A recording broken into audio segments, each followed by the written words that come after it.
This video presents a game prototype I designed, Furniture Express.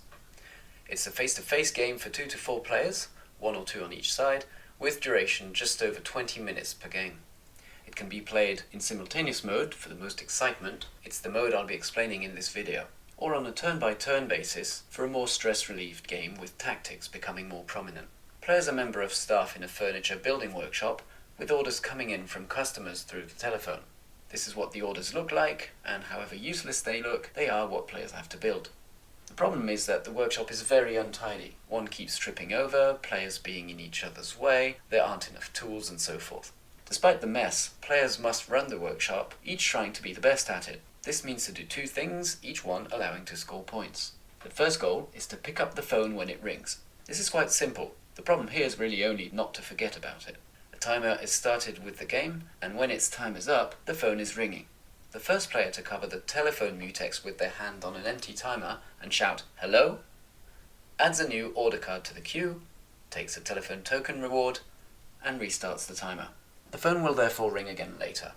In parallel, players must also work to build and deliver the furniture in the order queue. To do so, they must move between the stock of wood, the various workbenches to cut or paint the needed parts, and the assembly stations to screw or glue them together according to the placed orders.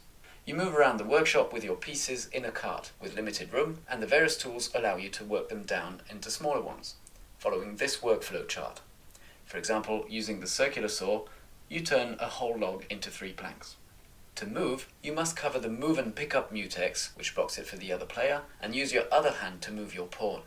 You can move up to 4 squares, with no diagonals allowed, nor stepping on the other player's square, after what you must trip, before being allowed to walk any further, which you can do straight away, provided the mutex is still free, of course.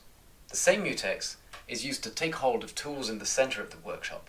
Locking it with one hand with access to a table allows to pick up a tool token with the other hand from that table, which makes the tool inaccessible then to the other player until it is put back. With a tool token in hand, you can exchange a piece from your cart with the number and type of pieces according to the chart. You must fit the pieces you choose to keep in your cart, possibly replacing some already present. Any surplus piece must be dropped in the loose parts zone. Loose parts can be picked up by any player who brings their pawn to the zone, so it is advised to keep an eye on what's lying there. It often gets forgotten. From the same zone, one can always pick up a log piece too, from which all other pieces can be derived. Some parts must also be painted, for which you must use the paint station. To paint a piece there, simply place it in your painting area on the side and start a 30-second drying delay, which can just be waited out or used to perform other tasks meanwhile, before coming back to collect it. A useful painting trick is, cutting a painted piece results in all produced pieces directly in their painted state. Now to assemble pieces, you must gain access to an assembly station where you'll be able to take pieces out of your cart and physically pile them up off the board in front of you. Depending on the chosen station, you'll also have access to screws or glue.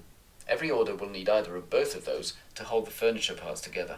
When you think that what stands in front of you is fit for delivery, in other words matches an order in the queue, you must call the customer back by taking the telephone mutex, shouting "ring" and name the order. Your opponent must then act as the customer and check it for mistakes. If none are found, you collect the order card which comes with points, together with the bonus if you've delivered the head of queue, move up the orders that were pending behind and reset the timer. You must then clear the area in front of you, returning and sorting the pieces used to the supply sheet. The other player can carry on playing in the meantime. A game is a sequence of 2 rounds, each one stopping when a side collects their 3rd order card. At the end of each round, the player with the most telephone tokens wins a 10-point bonus. The other player receives 2 points per collected token. At the end of the 2nd round, the whole sum of card and bonus points determines the winner. This video focused on the 1 versus 1 player setup, but the game can be played in teams, which adds a cooperative aspect on each side. In that setup, the workshop is divided in 2 halves. Each tool or station in the workshop is now accessible only by one of the 2 players in each team. Coordination among the team then becomes necessary to plan routes, to meet and swap pieces, and even to use the telephone. It can be a little loud and crazy when the race is tight, but that is all the more fun if you ask me.